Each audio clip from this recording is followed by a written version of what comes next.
My channel. আমি দেবচন্দ্রিমা, তোমাদের জন্য নতুন একটা ব্লগ নিয়ে এসেছি। আর 2 ঘন্টা পরে আমার ফ্লাইট, মানে 2-3 ঘন্টা আছে আমার হাতে সময়। আমি আজকে ঘুম থেকে উঠতে দেরি করে দিয়েছি, তাড়াতাড়ি উঠে আর মানে ওখানে গিয়ে 31st পার্টি করতে হবে, বৃষ্টির সাথে দেখা করতে হবে, অনেক কিছু করতে হবে। আমি একটু হালকা মেকআপটা করে গেছি কারণ ওখানে গিয়ে আমার একটা কাজ আছে। চট করে আমি এখন ব্রাশটা করে নিই নমিতা, তুমি জানো মেকআপ করে নিয়েছি উঠে ঘুম থেকে উঠে। Good boy, good girl. জানো ব্রাশটা করি যদি আমরা কিন্তু বেশি সময় নেই। আমার ট্রলিটা গুছিয়ে দাও, ফোনটা ধরে ধরেই কাজ করো, তোমাকে দুর্গা ঠাকুর হতে হবে। ঠিক আছে হব তো, কি হয়েছে হবো মানে আরে হয়ে যাও, আর এত সময় নেই যে তুমি সময় নিয়ে পরে হবে। আচ্ছা দেখো, এটা আমার নো মেকআপ লুকটা লাগছে, মানে আমার মনে হচ্ছে মুখে কোনো মেকআপ করেছে না, ওরকমই আমি সাজতে চাই। কিন্তু আমি কিন্তু এরকম দেখাতে চাই না যে বিশাল কিছু আমি একটা সেজে ফেলেছি। আমি শুধু হেয়ার স্টাইলটা একটু বলো তো, বেশি কিছু করতে পারবো না, চুলটা তো শ্যাম্পু করতে পারিনি গো। করে নাও, এখন শ্যাম্পু করার সময় নেই আর। হ্যাঁ তাও ঠিক। কি করবে, পঞ্চল করে চলে যাই তাহলে একটা। চুলটাকে স্ট্রেট করতে, আমার মাথাটা খারাপ হয়ে গেছে আজকে। কি করবে না করবো স্ট্রেট করতে লাগবে দি বাবা, এই কিরকম একটা লাগছে না আমাকে দেখতে। একটা গার্ডার দাও। আমি আবার চুলটা ভাবছি আমি পনিটেল করে চলে যাবো, কারণ এয়ারপোর্টে আজকে প্রচন্ড ভিড় হবে। আর আমার সকালবেলা ঘুম থেকে উঠে আমার ইচ্ছা করছে না আর কিছু করতে, গিয়ে আমাকে কফিটা খেতে হবে। দাঁড়াও এক সেকেন্ড, আমি একটু নিজে, ও বাবা কি বাজে লাগছে আমাকে দেখতে, কি করবো আমি। এই সাইড দিয়ে না প্রচুর ছোট ছোট চুল বেরিয়েছে। ও আমার কাছে একটা জিনিস আছে, এই কোথায় গেল নমিতা ওই প্রোডাক্টটা? আমি একটা নতুন জিনিস কিনেছিলাম না, আরে ওই তো। সো এটা আমি কিনেছি নতুন, এটা হচ্ছে রেনে frizz free anti frizz hair gel. আর আধনাকে দেখতাম খুব ইউজ করতো এটা, শুটিং এ এসে এরকম যেখান দিয়ে বেবি হেয়ার বেরোতো এরকম করে মাস্কারার মতো একটা ব্রাশ আছে, যদি এরকম করে টেনে দিত। আজকে আমি এটা ট্রাই করতে চলেছি, বেশি সময় নেই আমার হাতে, ফাটফাট করে একবার দেখবো, না হলে ছেড়ে দেবো, এরকম ভাবেই চলে যাবো আমি। আমিও ফার্স্ট টাইম এটা ট্রাই করছি, জানি না হবে কিনা। ইউটিউবে প্রচুর এরকম ভিডিও দেখেছিলাম, বাট এই হচ্ছে অ্যাকচুয়ালি হচ্ছে। দেখো কি সুন্দরভাবে বেবি হেয়ার গুলো মাথায় একদম বসে যাচ্ছে, আর বিশ্বাস করো আমি কিছু ফিলও করতে পারছি না যে আমি কিছু অ্যাপ্লাই করছি বলে। এটা এতটাই নন স্টিকি আর light weight, and of course it nourishes the hair and locks in smoothness without making it oily or sticky. Check out how my hair looked before and how beautiful it looks now after applying the gel. এই প্রোডাক্টের সবথেকে দারুণ ব্যাপারটা হলো এটার যে applicator আছে ওটা এত ভালো, এফর্টলেসলি তুমি তোমার বেবি হেয়ার গুলোকে সুন্দর করে বসিয়ে দিতে পারবে। যে ব্রাশটা ওরা দিয়েছে দারুণ দারুণ অ্যামেজিং, আমার এটা দারুণ লেগেছে। এটার লিংক আমি আমার ডেসক্রিপশন বক্সে দিয়ে দিচ্ছি। Use my coupon code DEB10, এটা অ্যাপ্লাই করলে তোমরা 10% ডিসকাউন্ট পেয়ে যাবে রেনে অ্যাপ অ্যান্ড ওয়েবসাইটে। 31st জন্য এয়ারপোর্টের এই ভিড়টা আমি তো এক্সপেক্ট করিনি। তো এই বছরের মতো লাস্ট কফিটা আমি তুলেই নিলাম, কালকে থেকে আবার খাবো সেটা ব্যাপার না, বছরের শেষ দিন, এত ভালো সম্পর্ক আমাদের, একটা কফি তো আমিও ডিজার্ভ করি, ও আমার দিক থেকে ডিজার্ভ করে। আমি আমার নিজের বাড়িতে চলে এসেছি, কিছু জিনিসপত্র পড়ে আছে এসে সেগুলোকে একটু সেট আপ করে নেবো। বারান্দা বলছি, আর ডাইনিংটা তাহলে দেখতে একটু সুন্দর লাগবে। দেখো অনেক কিছু এসছে, এটাকে আমি এখন একটু ঠিকঠাক করবো। আমার চুলটার কি আমার একটু শ্যাম্পু করতে ইচ্ছা করছে না, কিরকম একটা শীত করছে আমার এখানে এসে। যতবার বাড়ি আসি প্রচুর এক গাদা করে কাজ নিয়ে আসি। এই দেখো এই লাইটগুলো লাগালাম, এখানে পর্দাটা লাগালাম নিজে, এই গাছগুলো তো কিনেছিলাম, এটা আরো অনেক কিছু বাকি আছে, সবকিছু পরিষ্কার করতে হবে বিকজ ঝুল টুল পড়ে থাকে। খুব জোর খিদে পেয়েছে সকাল থেকে, আজকে আমি কিছু খাইনি, আমি চট করে খেয়ে তারপর বাকি ঘরটা পরিষ্কার করবো। টুমিয়ে উঠেছি, চট করে রেডি হবো, একটু খাবার খেয়ে KFC থেকে খাবার অর্ডার করেছি, খাবো, সেটা খেয়ে রেডি হবো। চলো বাইরেটা একটু দেখি কেমন লাগছে লাইট টাইট লাগানোর পর। এই দেখো এখানে এই লাইট গুলো লাগানো হয়েছে, এখানে একটা সোফা আসবে, অনেক কিছুই বাকি আছে, জাস্ট একটু করলাম আজকে। এই আছে আমার খাবার, খেয়ে রেডি হবো আমি, সময় নেই আমার হাতে। বেরিয়ে গেছি মিষ্টি রেমো, ওর একটা অন্য গাড়িতে যাচ্ছে, খুব ট্রাফিক, গাড়ি টাড়ি নিয়ে সমস্ত কিছু প্রবলেম হচ্ছে, তো যাওয়ার সময় আমি চলে যাচ্ছি, আসার সময় ফিরতেই হবে এমনি ওদের সাথে। আর হ্যাঁ একটা কি ছোট প্রবলেম হয়েছে, ওটাই ওরা একটু সলভ করার চেষ্টা করছে, ওই জন্য ওরা একটু আগে বেরিয়ে গেছে। বাইরে ভালো রকমের ঠান্ডা আছে, আমি তো জ্যাকেট ট্যাকেট সব পরে বেরিয়েছি, কারণ একটা পার্টি করার জন্য আমার শরীর আমি খারাপ করতে পারবো না। আর সেই বাচ্চামো ওইসব আর নেই যে হ্যাঁ জামা দেখাতে হবে, একটু স্টাইল মারতে হবে, টুপি জ্যাকেট পরে পার্টি করবো।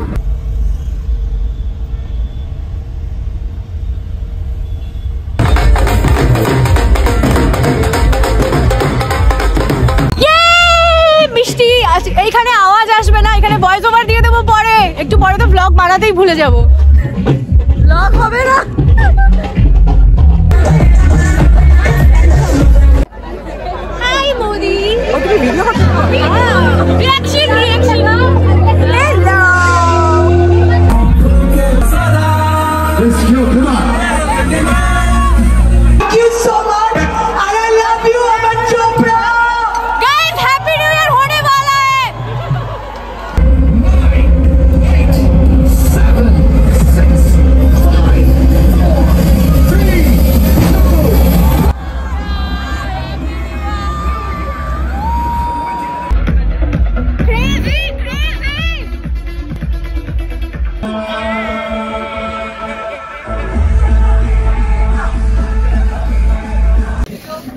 আমি তো এবার বাড়ি যাচ্ছি, প্রচন্ড ঠান্ডা লাগছে আর ভালো লাগছে না, পুরো হাতটা জমে গেছে, এখানে খাবার দাবার সব শেষ হয়ে গেছে আর খিদেও নেই, বাস বাড়ি যেয়ে ঘুমোতে চাই।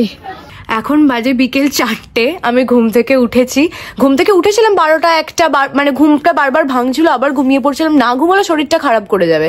তারপর আমি অর্ডার করেছি হচ্ছে চিংড়ি মাছের ভাপা, কাতলা মাছ, এই দেখো চিকেন, ভাত, এইসব খাবো। খেয়ে মায়ের জন্য একটা কেক আনাবো, জিনিসপত্র আরো বাড়ির জন্য অনেক কিছু কিনতে হবে, সেই সমস্ত কিছু কিনে তারপর বিকেলবেলা মানে সন্ধ্যেবেলা আমি আমার বাড়িতে যাব। আজকে আমার সাংঘাতিক খিদে পেয়েছে, আমি চট করে খাবারটা খেয়ে ফেলি। মায়ের বার্থডে কেক চলে এসছে। মা পছন্দ করে না ক্রিম কেক, মানে জন্মদিনে আমরা যে ধরনের কেক কেটে থাকি মা খায় না, বাড়িতে কেউ খায় না, ইনফ্যাক্ট আমিও ভালোবাসি না। তো আমরা সবাই মিলে ঠিক করলাম চলো কেক যখন কাটতে হবে তো এই কেকটা নিয়ে যাই, সবাই কফি সবকিছুর সাথে খেয়ে এটা শেষ হয়ে যাবে। ক্রিম কেক কেউ খেতে চায় না। তো চটচট আমি এবার জিনিসপত্রগুলো গুছিয়ে ফেলি, আমি আর 10-15 মিনিটে বেরিয়ে যাব। প্রচন্ড ঘুম পাচ্ছে, পায়ে ব্যথা করছে। গাড়িতে উঠেই বাইরে সূর্যের আলোটা চোখে লাগছে, আমার চোখটা জাস্ট জ্বালা করছিল। পুরো বাড়ি যাওয়ার রাস্তাটা আমি গাড়ির মধ্যে ঘুমোতে ঘুমোতে গেছি। Happy birthday to you, happy birthday to you, happy birthday dear মা, happy birthday to you.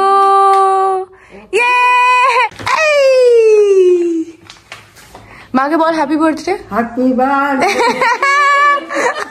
Cute আছে।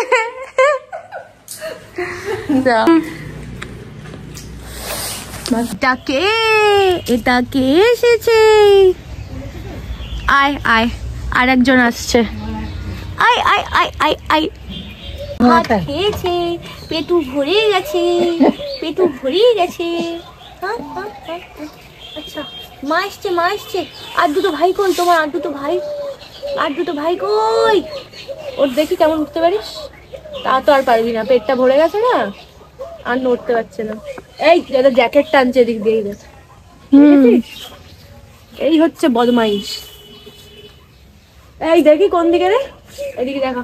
এই অসভ্যতম করিস না। সব জায়গায় এসে আমিও খুঁজে পেয়ে যাই, ওরাও আমাকে খুঁজে পেয়ে যায়, কি আর করা যাবে। আমরা সব বাইরে এখন বসে আছি রোদ পোহাতে, এত ঠান্ডা এখানে। আমার মনে হচ্ছে আমি আজকেই শুধু কলকাতা ফিরে যাবো না, বম্বে ফিরে চলে যাব। আমার শীতকাল একদম ভালো লাগে না, এইরকম হয়ে বসে থাকি আমি সারাক্ষণ। কলকাতাতেও ঠান্ডা আছে, আমি বম্বে চলে যেতে চাই, ওখানে ঠান্ডা নেই, একদম ঠান্ডা পড়ে না ওখানে, ওইটাই আমার জন্য ভালো। ওখানে বর্ষাকালে বৃষ্টি হলে, বর্ষাকাল কি বললাম আমি, এটা বর্ষাকাল ঠিকই তো বললাম, বর্ষাকালে বৃষ্টি হলে তখন যে একটু হালকা হালকা একটা সুদিং ওয়েদার হয়, ওটাই আমার জন্য ভালো, আমার শীতকাল চাই না। তারপরে আমি সোজা পৌঁছে গেছিলাম ব্যাংক। কেন গেছিলাম? আমি বাড়ি থেকে কলকাতা চলে এসেছি। কালকে ছোট্ট ব্যাংকের একটা কাজ ছিল, কাজটা ছোট হলেও আমার জন্য অনেক বড়। বেসিক্যালি আপনাদের সবাইকে আমি বলতে চাই, এই একটা ফ্ল্যাট আমি কিনেছিলাম 2021 সালে, যদি আমি ভুল না হই, হ্যাঁ তাই হবে। আমি লিখিয়ে একটা এরকম লিখে আমি একটা ব্লগ পোস্ট করেছিলাম, 21 বছর বয়সে আমি একটা বাড়ি কিনলাম। অবভিয়াসলি বাড়িটা আমি পুরোটা একটা টাকা দিয়ে কিনে উঠতে পারিনি, কোনোভাবেই সম্ভব নয়।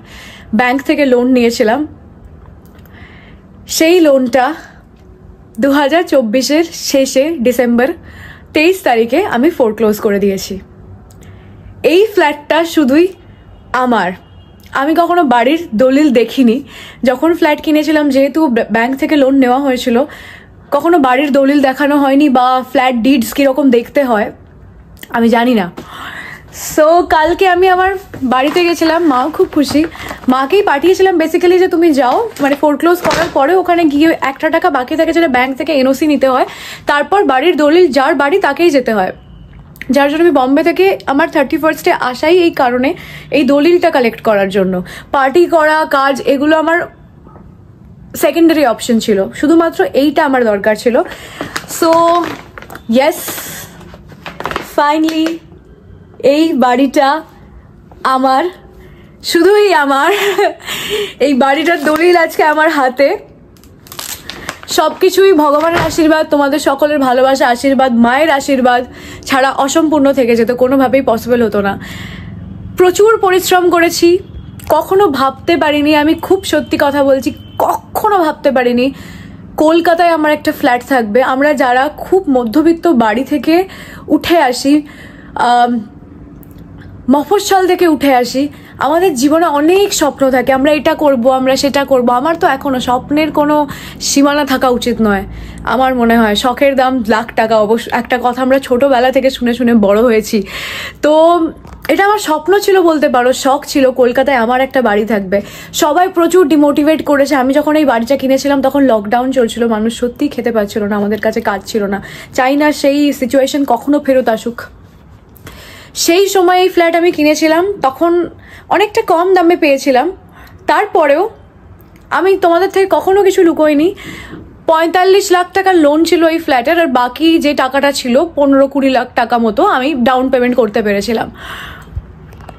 তখন আমার কাছে ছিল আরো বেশি করার মতো, কিন্তু আমি সিচুয়েশন বুঝতে পারছিলাম না যে কি হতে চলেছে, কাজ করতে পারবো কি পারবো না, এর পরেরটা কি। আমার মাও আমাকে খুব ভয় দেখিয়েছিল যে করিস না বাবু, এখন মানুষ খেতে পারছে না, তুই এখন বাড়ি কেনার প্ল্যান ভাবছিস।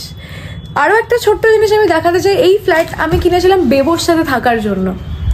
এই যে ব্যালকনিটা তোমরা দেখতে পাও, যেটাই আমি যাই না কখনো, ডলার ইউরো মাঝে মধ্যে এখানে থাকতো।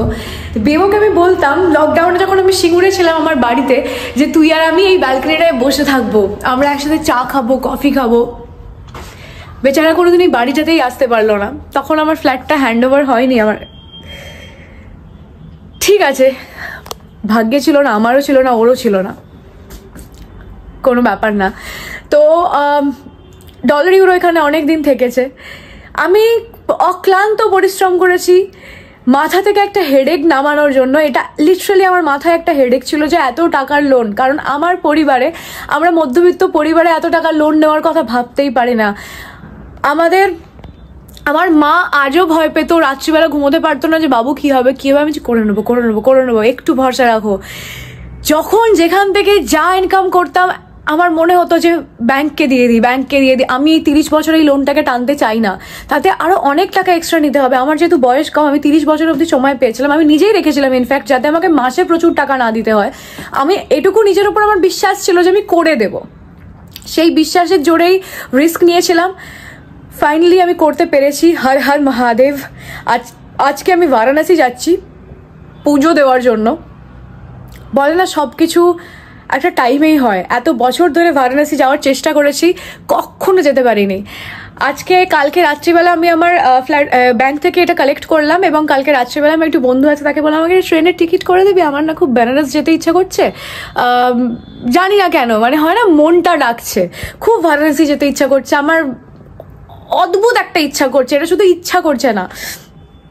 তো আমি যাচ্ছি ফাইনালি, আজকে রাতে ট্রেনেই যাচ্ছি। ফ্লাইট ফেয়ার অনেকটা বেশি দেখাচ্ছিল, যার জন্য ট্রেনের টিকিট করেই যাচ্ছি, কারণ একটা রাতে ওখানে পৌঁছে যাওয়া যায়। থ্যাংক ইউ সো মাচ তোমাদের সবাইকেও এত ভালোবাসা দেওয়ার জন্য, আশীর্বাদ করার জন্য। নেক্সট আমি চাই আমার বম্বেতেও একটা ফ্ল্যাট হোক, তার জন্য অনেক পরিশ্রম করছি, অনেক কিছু করছি। জীবনে তো অনেক কিছু অনেক সময় চলতে থাকে, সবসময় আমরা আমাদের আনন্দটাই শেয়ার করি, আমরা দুঃখ শেয়ার করতে পারি না সব জায়গায়। সমস্ত কিছু সামলে উঠে চেষ্টা করব এরকম একটা ফ্ল্যাট যাতে আমার বম্বেতেও হয়। ডিমোটিভেটেড লোক তোমাকে করতেই থাকবে, মোটিভেশন খুব কম লোক তোমাকে দেবে, বাট এটা নিজের শান্তি। এই বাড়ির একটা ইটও অন্য কারোর দয়ায়, অন্য কারোর থেকে ধার করা কিচ্ছু নয়। আমি আমার যোগ্যতায় ধীরে ধীরে ধীরে ধীরে ধীরে সবটা করেছি। এই বাড়ির প্রত্যেকটা ইটে শুধু আমার নাম লেখা আছে, আর কারণ নয়, আমার পরিবারের কারণও নয়। আমার মা খুব গর্বিত আমার জন্য যে আমি কারোর থেকে কোনোভাবে কোনো হেল্প না নিয়ে এই সমস্তটা করেছি, শুধু ফ্ল্যাট কেনা নয়, ইন্টেরিয়ার করা, সমস্ত কিছু করা। I am so proud of my self.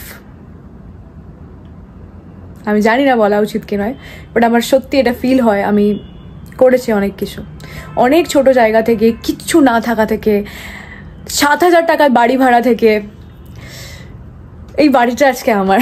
Thank you so much. এই ব্লগটা আমি এখানে এন্ড করছি। ইমোশনাল হয়ে যাবো নাহলে, আমি একদম ইমোশন শো করতে ভালোবাসি না। থ্যাংক ইউ এই ব্লগটা দেখার জন্য। আমি জানি তোমরা আমাকে প্রচুর কংগ্রাচুলেশনস বলবে সবাই। থ্যাংক ইউ, মন থেকে থ্যাংক ইউ, দিল সে থ্যাংক ইউ। এই ব্লগটা দেখার জন্য অনেক থ্যাংক ইউ। ভালো লাগলে শেয়ার করে দিও, লাইক করে দিও, আর সাবস্ক্রাইব করে দিও আমার চ্যানেল।